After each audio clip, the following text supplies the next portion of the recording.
de 1 Timóteo.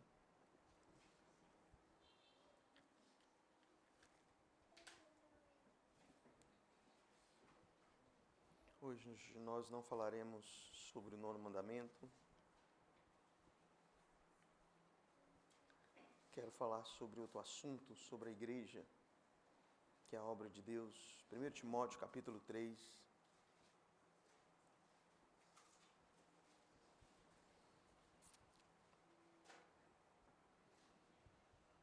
1 Timóteo, capítulo 3.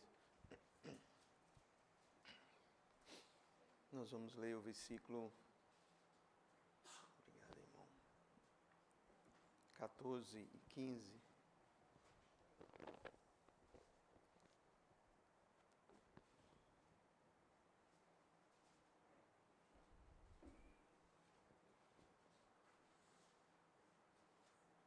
Que diz assim: escrevo-te essas coisas esperando ir ver-te em breve, para que se eu tardar fique ciente de como se deve proceder na casa de Deus, que é a igreja do Deus vivo, coluna e baluarte da verdade. Vamos orar. Amado Deus, nós pedimos que o Senhor venha nos orientar, falar em nossas vidas e em nossos corações. Dependemos de Ti e da Tua graça. Ajuda-nos, Senhor. Queremos viver para a honra e glória do Teu nome, sabendo do Teu amor, sabendo da intercessão do Senhor Jesus Cristo e também do Espírito Santo que nos assiste em nossas fraquezas. Tudo isso por causa do Teu grande amor para conosco, que nós não merecemos nem merecíamos. E é só pela Tua graça que nós estamos aqui.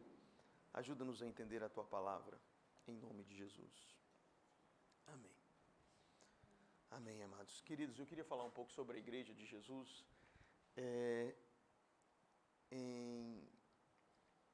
Em momentos muito conturbados e modernos, né, que nós vivemos, em que a identidade da igreja ela tem se perdido de muitas formas, haja visto algumas coisas que aconteceram, como a própria vinda da pandemia, e algumas pessoas começaram a cultuar online, começaram a cear online, começaram a fazer algumas coisas que você não vê isso na história da igreja. E a identidade bíblica da igreja, parecida com o Novo Testamento, onde ela é praticamente estabelecida, ela foi se perdendo. E aqui Paulo ele escreve a Timóteo, depois de falar das qualificações dos presbíteros e diáconos, Paulo fala para ele que ele iria escrever para Timóteo, esperando ver Timóteo em breve. Mas que se ele demorasse, então ele queria muito ver Timóteo, mas como pode ser que ele não veria, se ele demorasse, que Timóteo ficasse ciente como ele deveria proceder na casa de Deus. Timóteo era um pastor, que é a igreja do Deus vivo, não é a igreja de um Deus morto. A igreja do Deus vivo, ela é coluna e baluarte da verdade. Então, Paulo, antes até falando, se você ler no capítulo 2, ele fala do procedimento no culto público, que os homens devem orar em todo lugar, levantando as mãos, sem ira, então não é errado levantar as mãos, sem ira e sem animosidade, né? E você deve dar graças a Deus por tudo, pelas lutas, pelas tristezas, pelo infortúnio. Nós louvamos ao Senhor todo o tempo. Senão nós vamos ser aquele filho seguinte, que quando o pai dá, a gente está alegre. Quando o pai tira, a gente fica triste. Nós não podemos ser assim. Nós podemos amar o nosso pai, nós devemos, né, amar o nosso pai em todos os momentos da nossa vida, né? Então não seja grato a Deus, estava lendo hoje de manhã, o que faz as suas orações brilharem é seu nível de gratidão. Agradeça pelas misericórdias hoje. Você só está vivo por causa das misericórdias, senão você morreria hoje de novo, né? Elas são a causa de nós não sermos consumidos. Elas não têm fim, elas se renovam a cada manhã. Talvez a minha vida e a sua vida não estejam do jeito que nós queremos, mas isso não impede a gratidão. A gratidão de você ser escolhido, ser sido eleito antes da fundação do mundo, é muita graça. O que endurece o nosso coração é a falta de gratidão, a falta de dar graças a Deus, né?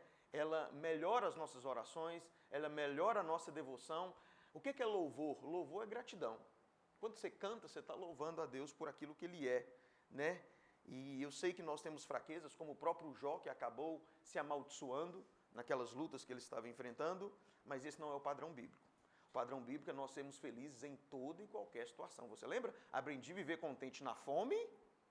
Ninguém aqui está passando fome, tá? Eu acho que ninguém está. Na riqueza, na pobreza, na fartura. Então, nós temos que ser alegres, né? É uma grande alegrei-me quando me disseram, vamos à casa do Senhor. Precisamos ter essa profunda alegria de vir e estar na casa de Deus. Então Paulo escreve para ele falando como que ele deveria se tratar na igreja, proceder na igreja de Deus. Então a igreja de Cristo é uma coisa muito séria, não se trata ela de qualquer forma, não entende ela de uma forma superficial. Ela é a igreja do Deus vivo. Né? Você não é igreja na sua casa, você é um membro da igreja, um membro do corpo de Cristo. Então Paulo fala, olha, eu estou te escrevendo, se eu demorar, que você fique ciente como você deve proceder na casa de Deus, que ela é a igreja do Deus vivo, coluna e baluarte da verdade. Né? E o primeiro ponto que eu queria falar, não sei se eu vou dar conta de falar tudo, talvez continuarei à noite, que eu queria falar sobre a igreja, a obra de Deus. O primeiro ponto é você participar ativamente na obra de Deus. Vamos abrir lá? Olha 2 Timóteo. Vou te dar a base, depois eu vou ler um escrito de um pastor. 2 Timóteo capítulo 2.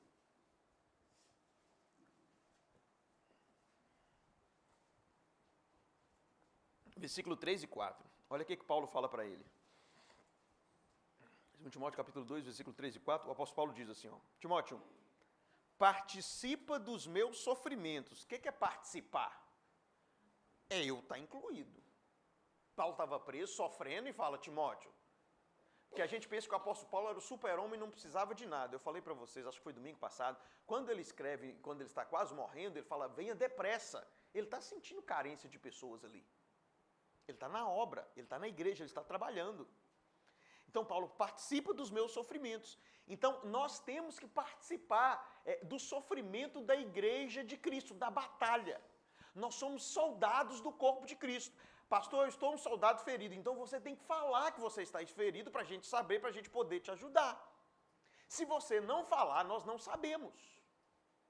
Uma coisa que eu percebo que os irmãos evitam, que é falar, você tem que falar. Você tem que falar de seus pecados. Desculpa a vulgaridade da minha palavra. Você tem que, como é que fala?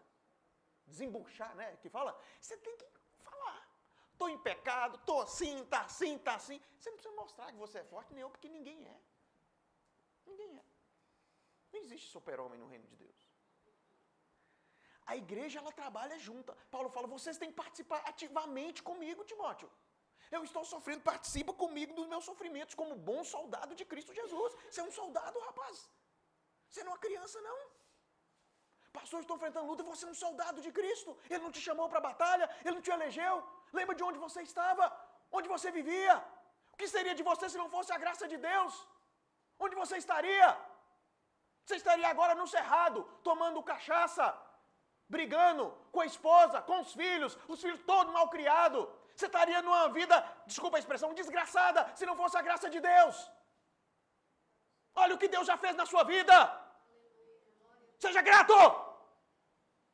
Em tudo dai graças. Olha a nossa vida, olha vocês. Hoje eu dei graças a Deus. Ele está até aqui, um dia o irmão falou, e eu não falo isso para a glória, ele falou, pastor, o senhor melhorou demais. Às vezes, você pegar minha pregação há 20 anos atrás, 10 anos, você vai ver, não tem nada a ver. Isso é graça e graça e graça, crescimento. Muitos de vocês conheceram a teologia reformada, que maravilha foi isso. Estão fixos numa igreja bíblica, pela graça de Deus, estão aprendendo o evangelho sistematicamente, continuamente, arroz e feijão todos os dias. Seja grato, participa como bom soldado de Cristo.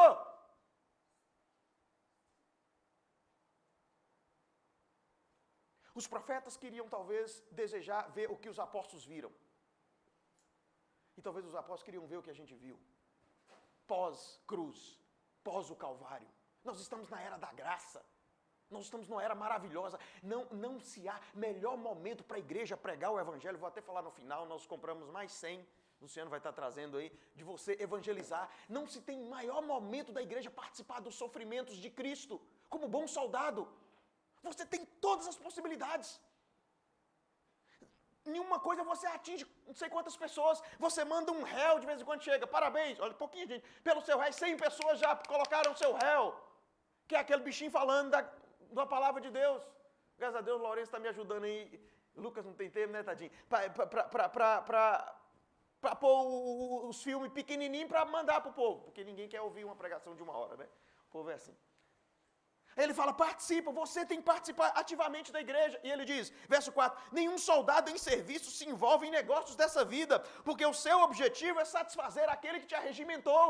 O objetivo do crente é satisfazer o nosso capitão da salvação. Nós não temos outro dono, nós não temos outro general, é só Cristo. Nós fazemos o que Ele manda, sofrendo, rasgando, cicatrizando, cortando, e a gente continua. A gente continua da batalha da fé. A igreja é uma clínica da alma, não é só. A figura da igreja é um exército, é uma família, é um edifício, é uma luta de combate. Paulo fala, nossa luta não é contra carne ou sangue. Ele está falando de combate ali. Batalha, guerra. É uma igreja do Deus vivo. Paulo fala, Timóteo, eu vou te escrever. Se eu demorar, você precisa saber como proceder na igreja dele. Então, eu e você temos que participar ativamente da igreja de Cristo. Eu só quero te lembrar, mas eu acho que muitos aqui já sabem desse versículo. Olha Hebreus capítulo 10. Diz assim. Deixa eu só te lembrar uma coisa. Sua vida está ruim hoje? Deixa eu te falar. E antes de Jesus, como é que ela estava? Ninguém ia estar casado aqui. Se não fosse a guerra. Tem um casamento que ele está firme há tantos anos e eles não são crentes. Não é uma verdadeira firmeza. Provavelmente olha pornografia, provavelmente trai a esposa no olhar. Às vezes, pela moralidade, consegue ficar 50 anos casado. Sem Cristo, não há casa que se sustenta. Nenhuma. Nenhuma.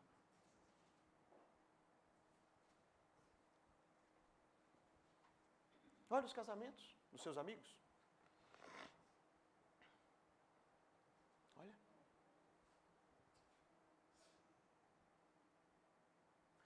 Deus continua sendo infinitamente bom. Bom. Tudo que você e eu estamos passando, nós precisamos passar. É assim que Ele trabalha conosco. É dessa forma que Ele moe o seu servo. Sempre foi assim, Ele não vai mudar.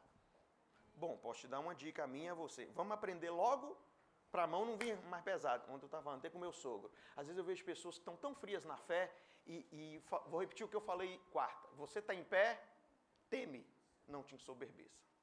Aí você vê alguém que está... Então, se você acha que está melhor do que o outro na fé, teme. Aquele que está em pé, cuidado para que não caia. Mas eu estava falando com ele, às vezes eu tenho medo de Deus mandar uma luta forte para firmar aquele desviadinho, aquele friozinho na fé. E Ele manda. Ele bateu 20 anos em Jacó, até Jacó mudar. Mudou o salário dele 10 vezes. Você lembra? O casamento dele? Queria Raquel. Colocou Lia. A Bíblia fala que Lia tinha os olhos baços. Alguns acreditam, como Tim Keller, que ela não era tão bonita. E Raquel era muito formosa. Quando ele vai ter a noite de núpcias, quando tira o véu, só mais 7 anos, meu querido, você vai ter que trabalhar. 14, mais 6 para Labão, mudando o salário 10 vezes. Por quê? Jacó precisava ser santo, precisava ser um homem de Deus, precisava ser trabalhado, precisava ser quebrado. Você já viu a cana? Achava bom lá na roça? Garapa de cana, André? Você botava a bichinha. Quebra minha vida. Saía a caninha só.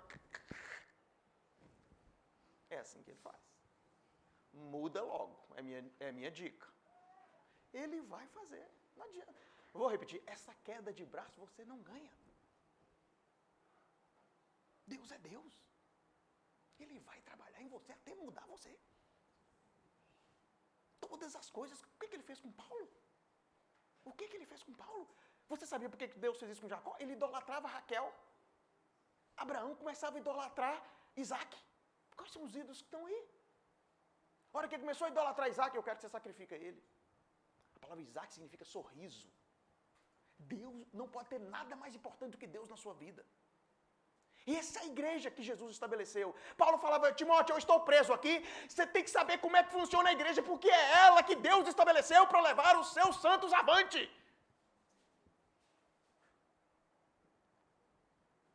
Então agradeça pelas lutas, pelas tribulações, pelo deserto. Você não vê o povo de Israel? Vai para o deserto. E é lá que você precisa ser trabalhado. É lá que as suas orações são verdadeiras. Oh, oração boa quando você está gemendo. Essa oração é a mais perfeita que tem.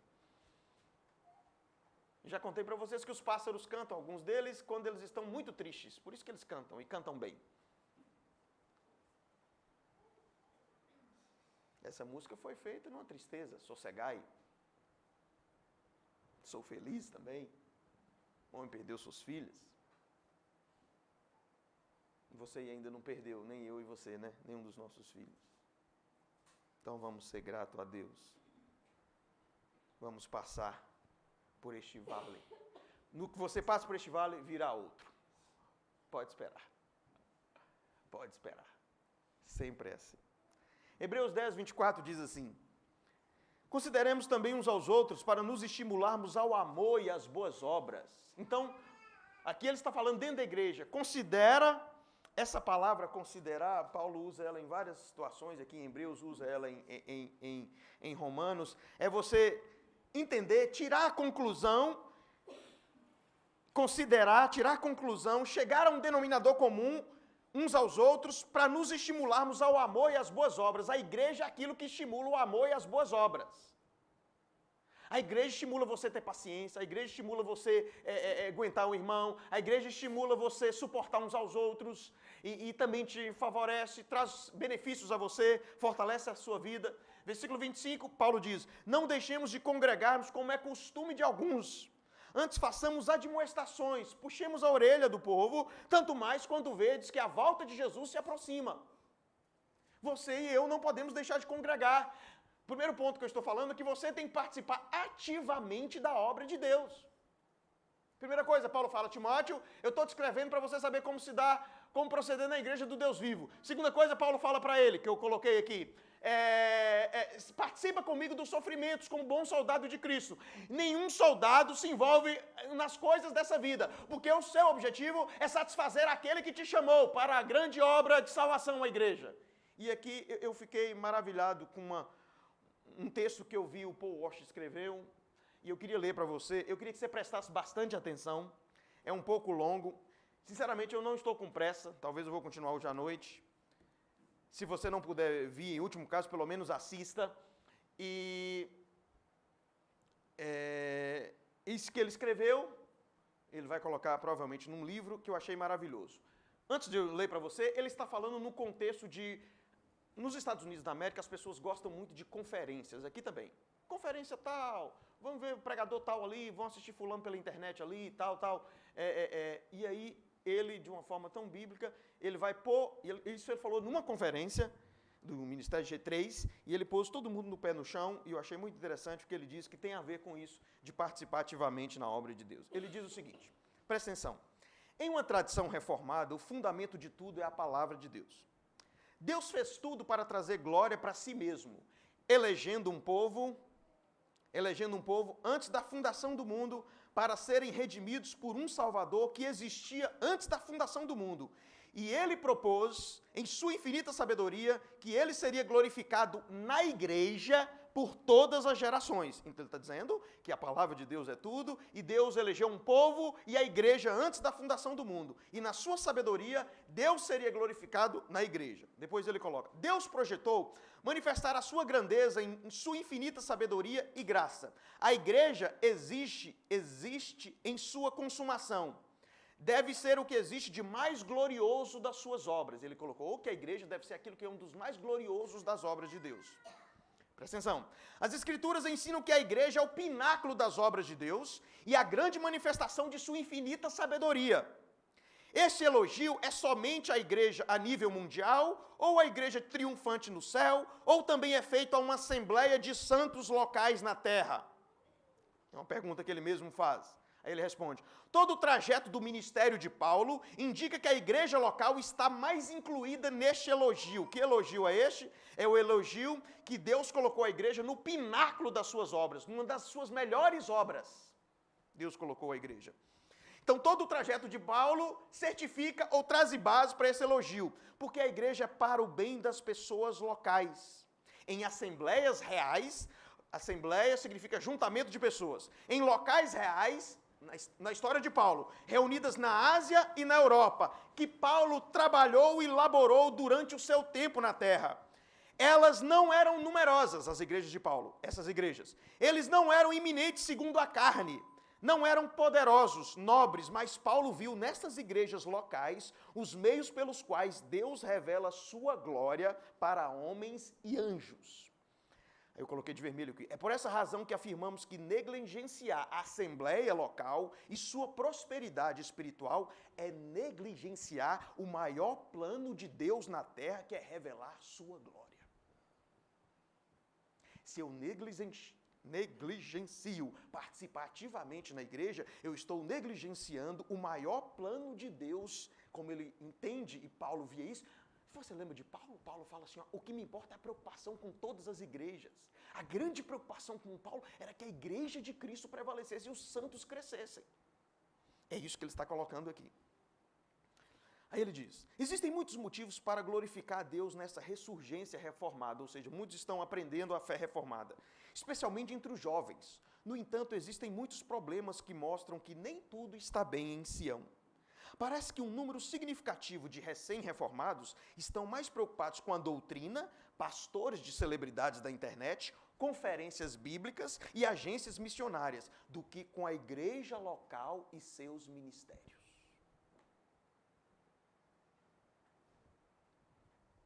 Não me venha falar de celebridades pela internet se você não está participante ativo na igreja local. Essa sua teologia não vale nada. Ela não tem prática. Tem gente que sabe tudo. É um desejo por teologia que aumentou alguns círculos evangélicos.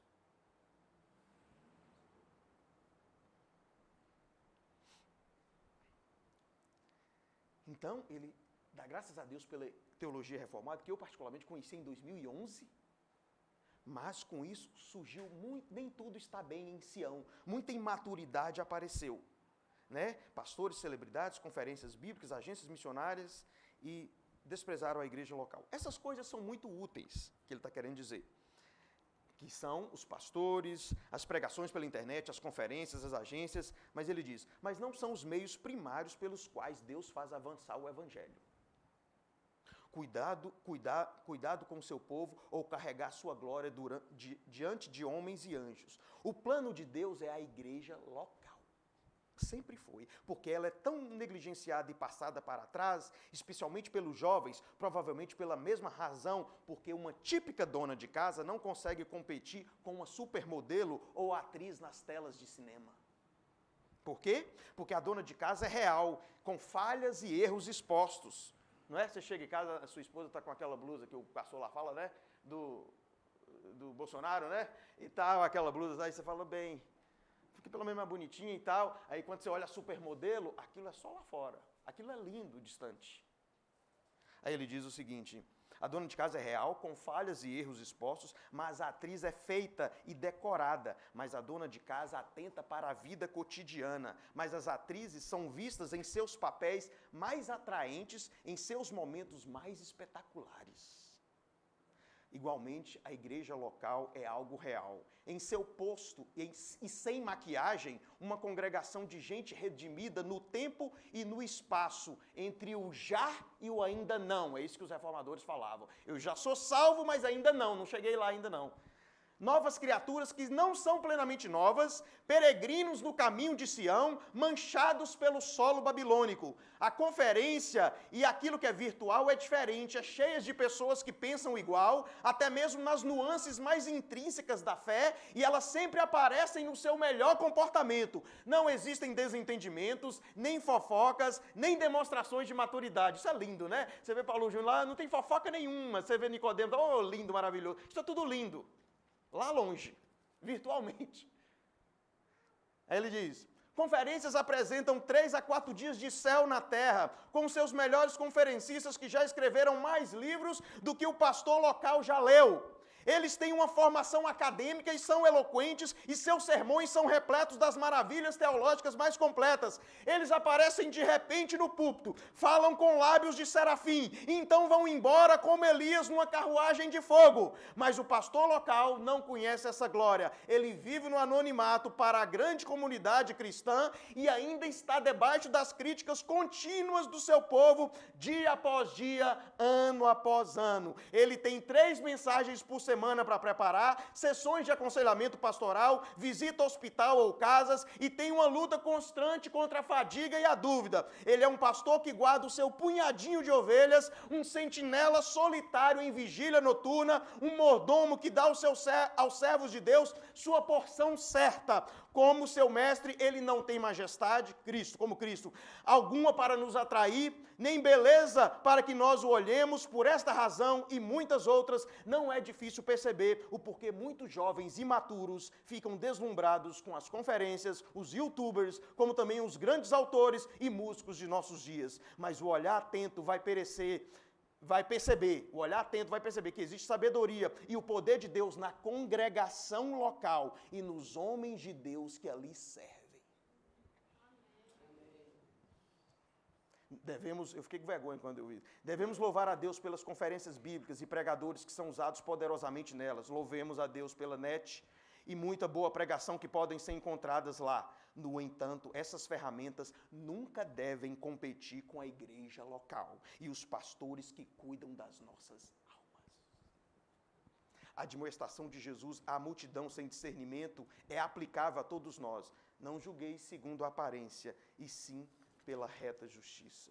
Uma vez perguntaram a um grande teólogo: quem é o maior pregador vivo? Quem quer que ele seja, você não conhece. Outro pregador experiente, amigo dele, respondeu: alguns dos maiores sermões pregados foram para uma audiência de 6 pessoas. Essa é uma verdade conhecida pelos homens maduros, de que Deus guarda os seus melhores pregadores e obreiros para aquela grande audiência daquele dia. Talvez para livrá-los de ensoberbecer. Por que Deus plantaria uma rosa mais bela que ele criou em uma floresta que nenhum homem ou anjo jamais caminhará? Como Deus pode receber glória de algo que está escondido, essa rosa mais bela numa floresta? Resposta: ele recebe glória porque ela não está escondida dele e ele a observa com grande regozijo. É interessante no que se diz respeito à nossa participação fora da igreja local. Não recebemos nenhum mandamento nas Escrituras. No entanto, no que se diz a respeito à nossa participação na igreja local, o mandamento nas Escrituras é claro e toca cada santo de Deus. É isso. É isso. Quando ele fala que não deixemos de congregar, ele não está falando de reunir numa cafeteria, e sim na igreja local verdadeira. Eu gosto de internet, eu uso internet, mas cuidado, nada substitui a igreja local. O olho a olho, o virtual, nada substitui. Essa semana deve estar até eu vi, não sei, Eva achou uma igreja lá em Araxá. Eu falei: vai, fica, só não membra logo. Ela virou para mim e falou assim: não tem nada a ver esse negócio de pela internet, pastor. Não tem. É aqui que a gente vê os defeitos, como a dona de casa. Você não vê os defeitinhos dela? Mas da atriz, não. Como é que chama aquela massa corrida que as mulheres passam, assim, aquele trem assim? Mas a atriz tem tanta massa corrida, é tudo lindo, assim, maravilhoso, lá longe. Sabe o que fortalece a gente? É o arroz e o feijão. Quarta, domingo de manhã, domingo à noite, quarta, conferências, 3 dias de céu na terra. Daqui a pouco, como Elias, eles vão embora numa carruagem de fogo. Por isso que Martin Lloyd Jones era muito abençoado. Por isso que ele não acreditava em sínodos. Ele falava: o que funciona no Novo é a igreja local. Umas contribuindo com as outras, mas cada um tendo o seu governo isoladamente. Presbíteros, diáconos, anciãos, um chorando pelo outro, um olhando e vendo a cara, eu olhando e vendo a cara de vocês, como alguns chegaram aqui hoje, alguns chegaram aqui só a graça. E é assim mesmo, é essa igreja local que fortalece uns aos outros. Então, qual que é o meu ponto? Você tem que participar ativamente da obra de Deus. Eu gosto, pastor, eu acho que Deus, ele acaba com as conferências, né? Ele está numa conferência e lê um negócio desse. Em outras palavras, ele vira assim: para de ficar vindo só aqui, vai para a sua igreja local, seja discipulado por um pastor bíblico, uma igreja bíblica, irmãos santos que uns com os outros vão aconselhando mutuamente, discipulando uns aos outros. Agora não, quer isolar, está com problema, some, ninguém sabe o que acontece na sua vida, santo. Eu vou ter que falar, ninguém tem bola de cristal, meu amor. E nem teria, porque isso não funciona. Você precisa falar.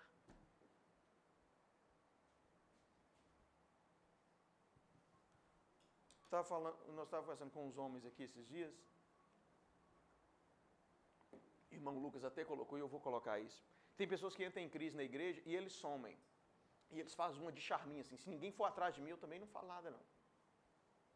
Isso é infantilidade.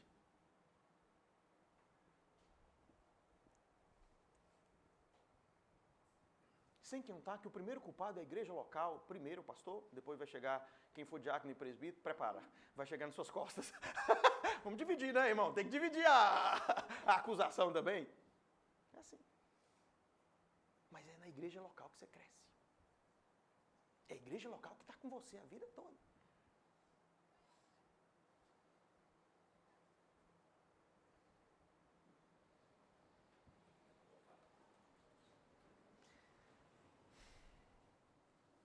Esse texto de Hebreus é uma prova positiva que, se não estivermos com uma congregação local de crentes, nós não estaremos andando no centro da vontade de Deus. É uma prova. Era a preocupação de Paulo, era a igreja. Lembra quando ele falava assim, quem se enfraqueça que eu não enfraqueço, quem não se escandaliza que eu não escandalizo, ele falava para os coríntios, quanto mais eu amo vocês, mais vocês não me amam. Aí ele fala assim, dilatai-vos, coríntios, dilatai-vos o vosso coração, eu amo vocês. Quando Corinto, ele deu uma carta dura para aquele membro que estava em disciplina eclesiástica, Paulo estava tão agoniado, ele entrou quase em depressão, querendo saber se Tito chegava com uma resposta boa, que os coríntios receberam aquela repreensão. O grande amor dele por Deus, a sua obra é a igreja local.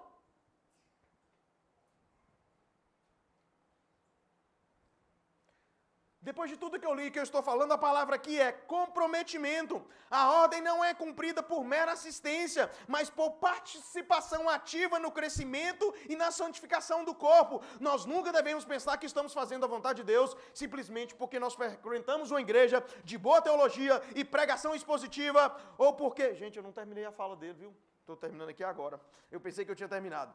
Ele diz o seguinte, a palavra-chave aqui é comprometimento. A ordem não é cumprida por mera assistência, mas por participação ativa e santificação no corpo. Nunca devemos pensar que estamos fazendo a vontade de Deus simplesmente porque frequentamos uma igreja de boa teologia, pregação expositiva, ou porque estamos frequentemente envolvidos em conversas teológicas com os nossos irmãos. Ele diz, estamos comprometidos quando estamos realmente ministrando na igreja, usando os nossos dons, servindo, limpando, mexendo, apagando a luz, chegando aqui igual na vigília, quem foi? Alguém falou, o pastor está deixando a luz acesa. Eu falei, nossa, irmão, desde quarta-feira tem tá ligada, nós esquecemos a luz acesa. É isso aí, essa participação ativa no corpo.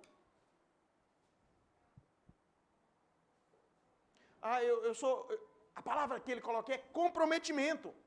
As pessoas não querem se comprometer a nada. Os crentes domingueiros é o que mais existe. Você não encontra isso no Novo Testamento. Eu falo em nome de Deus, você não está no centro da vontade de Deus, se você é um cristão domingueiro. Para não dizer que isso é pecado. Você não encontra isso no Novo Testamento. Você não encontra na Bíblia. Você quer saber como é que a igreja funciona? Leia o Novo Testamento para você ver.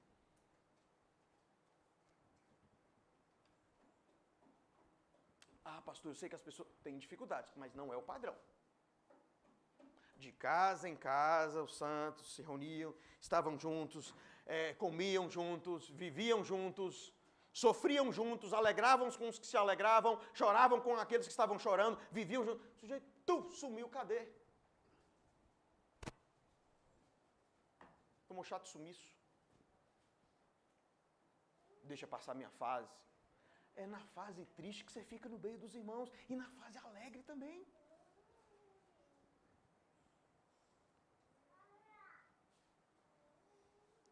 Eu vou repetir.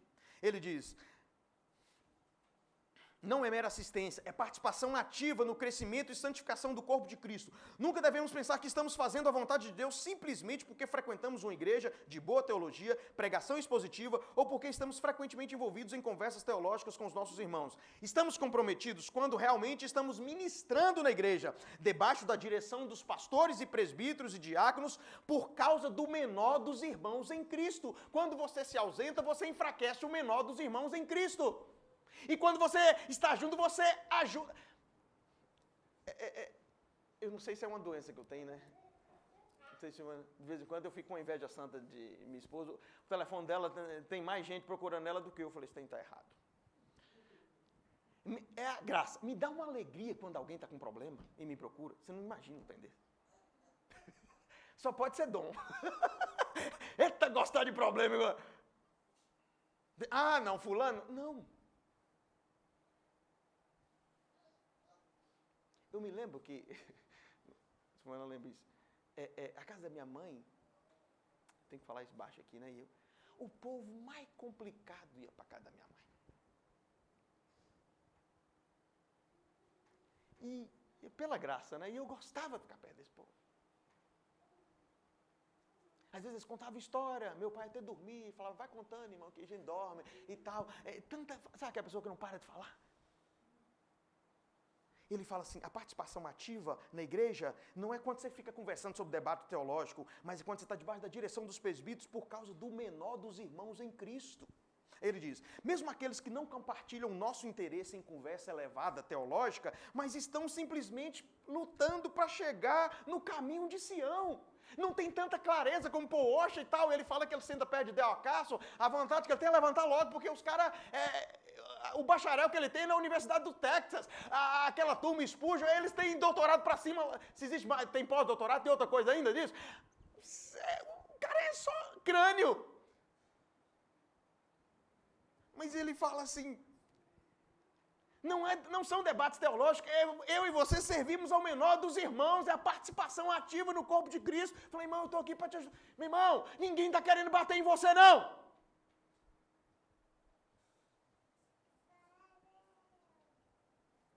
Nós te amamos, se nós não te amássemos, nós já tínhamos falado muita coisa com você, e pela graça de Deus, Deus tem nos guardado disso. Não é um amor perfeito, não é. O amor, ele cobre multidão de pecados, ele é o vínculo da perfeição. Ou você acha que os irmãos, eu quero que você afunda, eu também estou querendo que você não goste dessas duas roupinhas. Você está pensando que nós somos, que a igreja é assim? E o que é o pior? Olha para cá, abre o coração para o povo do mundo e não abre para o povo da igreja. Eu não entendo uma coisa dessa. Eu não consigo entender uma coisa dessa. O que o povo do mundo vai te aconselhar? Você tem que bater a mão mesmo, socar a mão na cara. É assim que eles falam. Não sejam participantes das obras infrutíferas das trevas, antes reprovai-as, Efésios 5,16.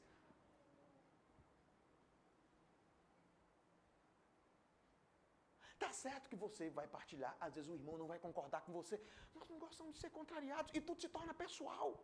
Eu expliquei aqui, a pessoa pode não concordar com a sua ideia, mas ele não tem raiva da sua pessoa, ele não concorda com a sua ideia. Simples. Quantos aconselhamentos, irmãos, pastor, eu não estou podendo frequentar tanto, eu falo, eu sinto que você está errado, isso não... Aí eu sempre falo com as pessoas, faz um autoexame pessoal aí. Aí eu falo com ela, se fosse um exame de madrugada, você levantar, aí você tem que ver por que você está tão distante e não está participando ativamente da obra de Deus. Faça uma autoavaliação. Ele disse uma coisa que eu achei fantástico. Se não amarmos os irmãos mais quebrados e necessitados e teologicamente rasos da igreja local, então nosso amor pela própria igreja e pelo próprio Cristo está em jogo.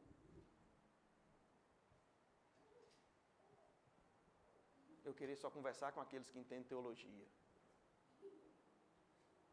Vai ter aqueles que não vão saber nada, que vão ser o pouca fé, mas estão na igreja.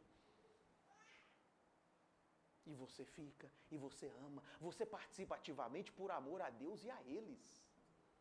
Vocês não conseguem ver que esse aqui está contribuindo, aquele está contribuindo, vocês que estão sentados estão contribuindo, a irmã que ministrou aqui está contribuindo, o outro que trouxe água está contribuindo, até as meninas que estão gritando aí também estão contribuindo. Como diz Nicodemo, eu tenho o dom pelo menos de falar amém. Essa é a igreja. De vez em quando eu já fico olhando nesse lugarzinho aqui, eu sei que elas duas sentam aqui. E eu estou olhando para cá e falando, não veio hoje.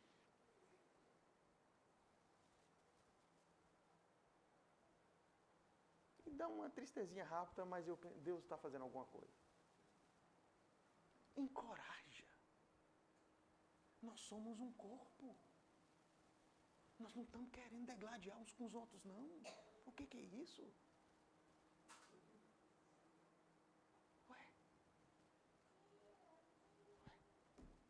Ninguém é melhor que ninguém aqui, não. Alguns podem ter mais conhecimento teológico, mas é o que ele fala aqui. Se não amarmos os irmãos mais quebrados, necessitados e teologicamente rasos da igreja local, então nosso amor pela própria igreja e pelo próprio Cristo está em jogo. É o Cristo que sentava com os publicanos e pecadores. Então vocês estão vendo que eu estou numa dicotomia aqui. Eu falo do amor, mas ao mesmo tempo eu puxo a orelha daqueles que se isolam, não falam nada, não participando ativamente da igreja de Cristo, comprometidos. Se você é jovem, ele diz, reformado, eu imploro que você comece a sua jornada para a verdade e semelhança de Cristo, dentro do contexto da igreja local. É a igreja local que envia as pessoas, é a igreja local que ordena, é a igreja local que vê, ô irmão, você está crescendo na fé, é a igreja local. E debaixo de cuidado, vou repetir, se você é jovem reformado, eu imploro a você que comece a sua jornada para a verdade e semelhança de Cristo, dentro do contexto da igreja local e debaixo de um cuidado de um pastor cuja vida seja digna de imitação e que prega a verdade e que realmente se importa com a sua alma. Entenda que sua teologia é tão boa quanto a sua piedade e seu amor pela igreja local. Grandes teólogos, sabe muito da Bíblia? Então você vai amar muito a igreja local. Do contrário, é falso. Seu saber está te ensoberbecendo. O saber ensoberbece. O amor edifica. Bom, quem sabia mais a Bíblia do que Jesus? E com quem ele andava? Meretrizes, publicanos, os fariseus que sabiam muito, não conseguiam ficar perto de Jesus. Você não lembra quantas vezes ele citava o Velho Testamento?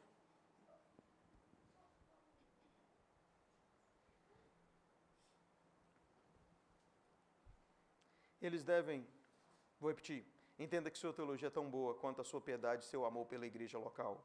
Eles devem ser manifestados em atos de abnegação e serviço ao menor dos irmãos em Cristo. É isso. Falei quarta-feira, parafraseando. Deixe-se levar pelas coisas e pessoas humildes. Não sejais orgulhosos.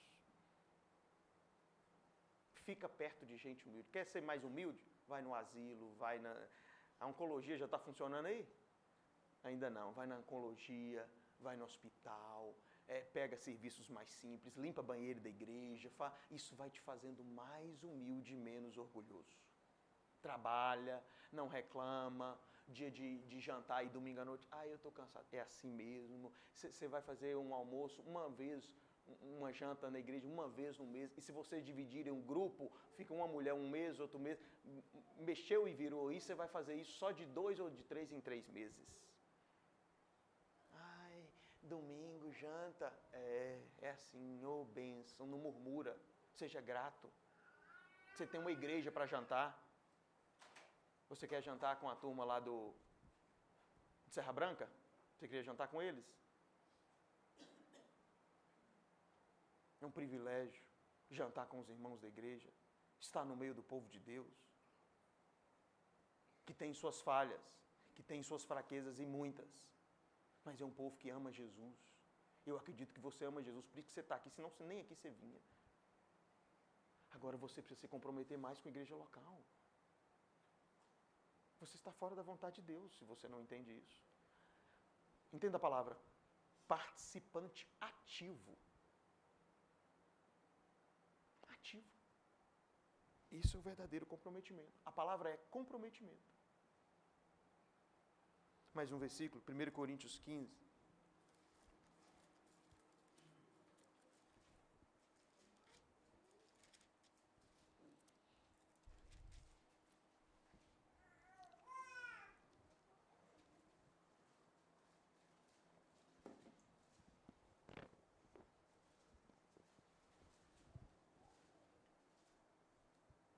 Eu vou repetir de novo, você às vezes evita falar os seus problemas, você pensa que as pessoas são... Ninguém é melhor do que ninguém. Alguém pode até estar mais maduro na fé, mas se ele é tão maduro, às vezes ele pode falhar, mas Deus vai dar a ele piedade e misericórdia com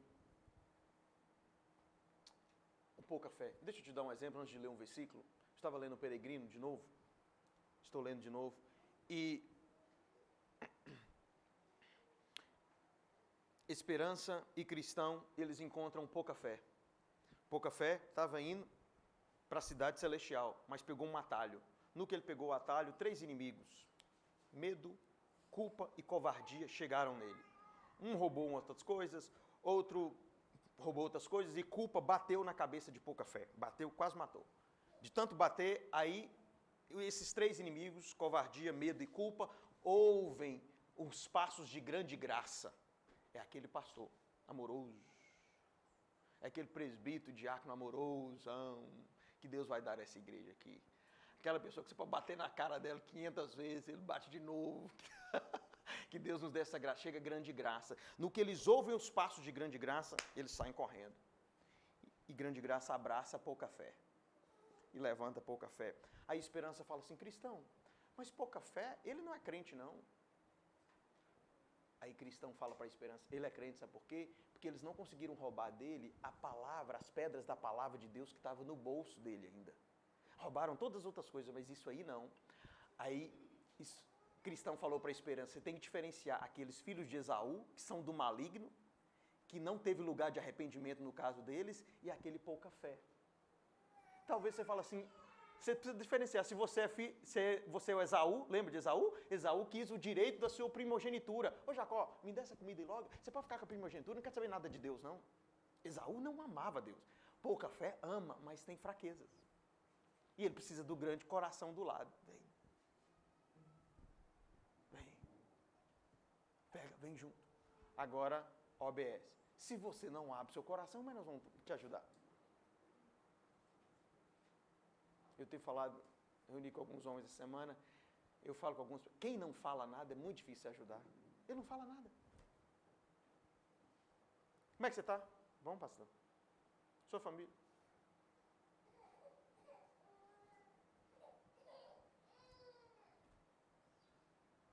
Sim, o pior, lá fora ele conta para o povo do mundo.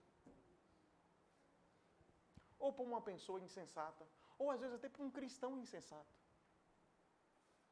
Se você é pouca fé, você não é Esaú, pouca fé, foi isso que cristão falou com esperança. Ele ainda é crente, mas ele é fraquinho. Culpa, covardia e medo bate na cabeça dele. A culpa batia na cabeça dele. Culpa. É isso que o diabo quer renascer, o acusador de nossos irmãos. Mas aí vem grande graça. São os irmãos mais fortes que Deus dá na igreja pela graça dele. Ele faz as coisas funcionar tudo direitinho. Tudo direitinho. Tudo funciona da forma certa. Você nunca percebeu isso, não? Quando um filho seu falha com você, o outro ajuda. Nunca percebeu isso, não? Quando um é mais desanimado, preguiçosinho, o outro é mais animadinho. E tem hora que você vai precisar do preguiçoso, tem hora que você vai precisar do animadinho. No trabalho, em qualquer situação. É grande graça. Eu termino dizendo, fiquei só no primeiro ponto. Você tem que participar ativamente da igreja de Cristo. Isso é o centro da vontade de Deus. Como diz Paul Washer, é o pináculo das obras de Deus, a igreja local. Você tem que estar inserido nela. Você tem que ter cheiro. Como diz eu aí fora, pastor tem que ter cheiro de ovelha, tem que sentir aquele CC de grama. Tá fedendo aí, irmão, o que foi? Não, você fez nas pernas? Não, nós vamos ter que te ajudar a limpar e tal. Fez xixi também? Não. É isso, a igreja é isso, é um rebanho. Um servindo o outro. Aí cabe ao pastor, como diz Pedro, eu vou só ler o apóstolo Pedro aqui para mim e para você, eu gostaria que vocês orassem por mim nesse sentido, porque não é simples, não é fácil. Rogo, pois, aos presbíteros, pastor, que há entre vós, 1 Pedro capítulo 5, eu presbítero como eles e testemunhas do sofrimento de Cristo, é alguém que viu o testemunho de Cristo, é alguém que sofreu com Cristo. O apóstolo Pedro era um homem preparado, forjado no ministério. Testemunha do sofrimento de Cristo e ainda co-participante da glória que é de ser revelada. Ele fala, pastoreai o rebanho de Deus que há entre vós, não por constrangimento, mas espontaneamente. Deus nos ajude, como Deus quer, não por sorte da ganância, mas de boa vontade. Aí Pedro diz, nem como dominadores dos que vos foram confiados. Que perigo os pastores correm de dominar as ovelhas, antes tornando-vos modelos do rebanho. Aí vem a promessa. Ora, logo que o Supremo Pastor se manifestar, presbíteros, é o que Pedro fala, recebereis a imarcessível, que não se acaba, coroa da glória. Vale a pena. Vale vale a pena trabalhar. 3 sermões por semana, vale a pena. Os irmãozinhos que fazem um charminho, vale a pena. Repetindo as mesmas coisas, até Cristo ser formado em vós. Paulo diz, eu vos gerei como filhos. Eu sofro dores de parto até Cristo ser formado em vocês.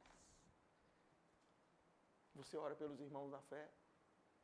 Graças a Deus, só pela graça. Nós tivemos uma vigília abençoada sexta, não foi, irmão? E oramos, a irmã estava aqui, oramos pelos irmãos. Eu sei que são as orações que têm sustentado. Acho tão bom. Eu já pedi aqui na vigília, vou pedir. Meu pai provavelmente vai ter que fazer uma cirurgia do coração. Queria que vocês orassem por ele. Mas o que me deixa alegre é 5 da manhã. Aquela irmãzinha que vocês conhecem, não vou citar o nome. Estou orando para o seu pai. Me manda mensagem. Que maravilha. Já pensou se Deus curar aquela válvula? Não precisar abrir o coração de novo? Participa dos sofrimentos comigo. É isso que Paulo fala. Como bom soldado de Cristo, não se afaste. Não se distancie. Isso não é um caminho bom.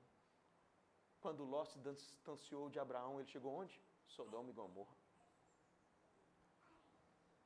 Não se distancie da casa de Deus, nem dos irmãos que têm falhas, muitas. Ixi, você vai conviver comigo.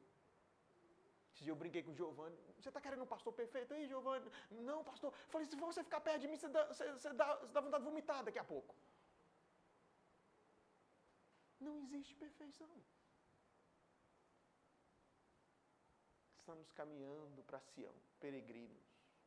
Uns sabem mais, outros sabem menos. Um é legalista, acha que comer carne sacrificada é problema, outro não. Devemos desenvolver o altruísmo, o perdão, o suportar. Eu sempre uso o exemplo, eu falo isso no curso de membros, eu vou terminar com esse exemplo. Eu uso até o nome dela, ela nem sabe, mas está sabendo, Poliana. Aí eu falo assim, o que você acha? Poliana ela vai exercer mais a piedade se ela ficar em casa, ainda não é casada, solteira, cuidando da mãe, ou vindo aqui, eu lembro que eu falei isso há anos atrás, e segurando Josézinho, e ele era pequenininho, acho que não aconteceu isso não, mas quase. E ele faz um cocôzinho na mão dela. Aí ela fala assim, morrendo com raiva, né? Toma, Aí ela vai ter que limpar. Isso está estimulando ela ao amor e às boas obras. Mas se ela ficar lá na internet, eu quero Nicodemos, eu quero Valdemir não, eu quero... Isso não vai estimular o amor às boas obras. Estimula se ela participar ativamente, ser lambrecada, sofrer. Igual o evangelista, sofrer. Branco chegou aqui cansado, todo mundo desistiu que eu convidei. É assim mesmo, irmão. É assim mesmo, a luta é batalha. O outro, o coitado aqui, passando 2 e tanto aqui, marcou 2, chegou quase 2 aqui. Ai, bateu, é assim, é a sujeira. Para que pela graça de Deus, naquele dia você fala assim, ó, um pouquinho das marcas de Cristo eu trago no meu corpo. Não me molestem falsos profetas. Se você quer fazer a vontade de Deus, participe ativamente da igreja local. Eu creio que Deus falou com você. Vamos ficar em pé e vamos orar.